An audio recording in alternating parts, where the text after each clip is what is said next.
Assalamualaikum warahmatullahi wabarakatuh. Nama saya Wali Mukti, NPM 100417242 dari Fakultas Hukum Universitas Islam Bandung, Prodi Hukum Pidana.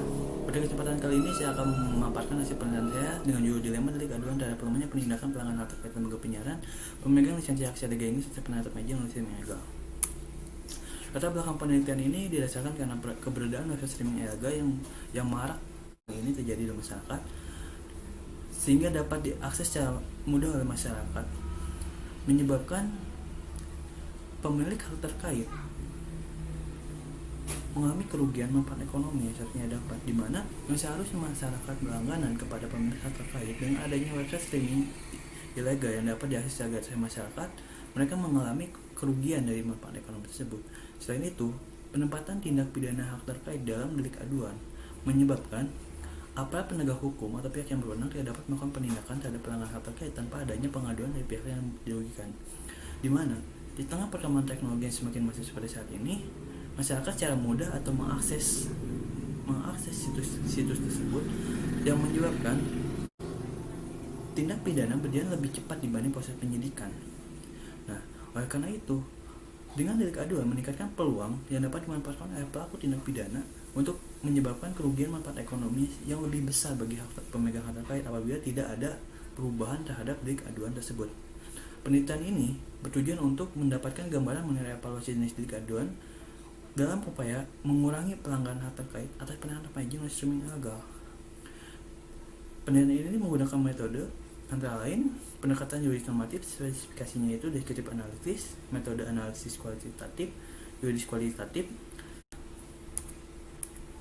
Hasil dari penelitian adalah delik aduan sifatnya bersifat pribadi atau privat, yang memiliki syarat itu harus adanya aduan dari pihak yang dirugikan, yang membuat adanya pembatasan inisiatif jaksa untuk melakukan penuntutan. Ada atau tidaknya tuntutan dari delik ini tergantung kepada orang atau pihak yang merasa dirugikan. Dalam Undang-Undang Hak Cipta pasal 120 yang menetapkan bahwa delik aduan yang berhak untuk melaporkan adalah pihak atau yang memiliki kepentingan saja terhadap karya tersebut yang dapat melakukan kepada pihak yang berwenang. Sehingga belum efektifnya delik aduan dalam melakukan pencegahan pelanggaran hak cipta dibuktikan dengan banyaknya peredaran website penyedia streaming ilegal di dunia maya. Kegiatan ini menimbulkan kerugian pada pemegang hak terkait karena mereka tidak mendapatkan sejumlah royalti atas suatu karya ciptanya dengan layak. Hasil penelitian kemudian bahwa saya mengkaji terdapat 2 putusan pidana, di mana dalam 2 putusan tersebut, dalam putusan 420 Pitsus 2020 per PN Bandung Bandung, kerugian hak ekonomi yang diderita adalah 30 miliar 896 juta rupiah, dan pada putusan 421 Pitsus _2020 PN Bandung, hak kerugian hak ekonomi yang diderita sebesar 353 miliar 660 juta rupiah.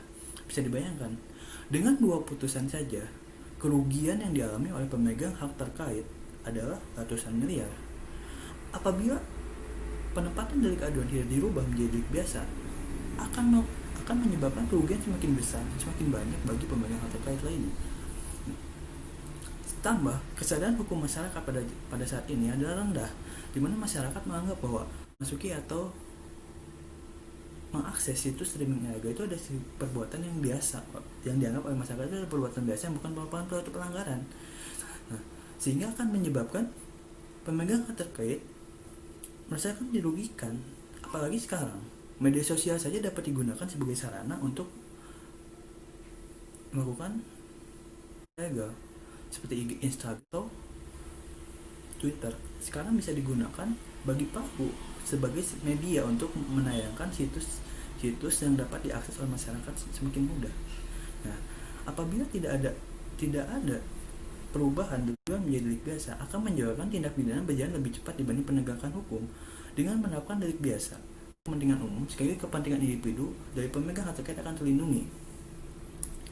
Kesimpulannya bahwa penerapan delik aduan sedikit menghambat proses penyidikan. Aparat penegak hukum tidak dapat melakukan suatu penindakan terhadap suatu perbuatan yang melanggar hak cipta apabila tidak ada pengaduan dari pihak yang merasa dirugikan. Dengan menggunakan delik biasa akan menyebabkan terciptanya pelindungan bagi secara preventif bagi pemegang hak terkait, karena pemerintah atau aparat penegak hukum dapat melakukan penindakan terhadap para pelanggar hal terkait dengan cepat tanpa harus menunggu adanya laporan dari pihak yang merasa dirugikan. Karena apabila kita harus menunggu dari pihak yang merasa dirugikan, belum tentu pihak tersebut menyadari bahwa karyanya itu dimanfaatkan oleh pihak lain untuk mendapatkan keuntungan ekonomis.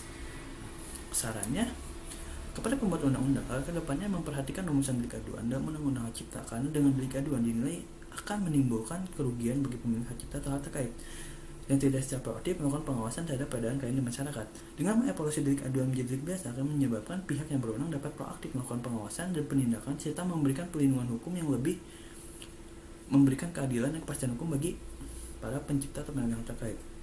Mereka kementerian atau pihak yang berwenang agar dapat melakukan penyuluhan kepada masyarakat agar masyarakat tahu bahwa pentingnya atau hak cipta atau adanya hak cipta itu, agar kedepannya masyarakat lebih menghargai hak moral yang dimiliki oleh pemegang hak terkait, dan kepada masyarakat atau pencinta sepak bola agar dapat menumbuhkan dan membangun kesadaran secara individu bahwa perbuatan semi legal yang dilakukan adalah kegiatan yang merugikan pemilik hak terkait, dan baik secara material maupun imaterial.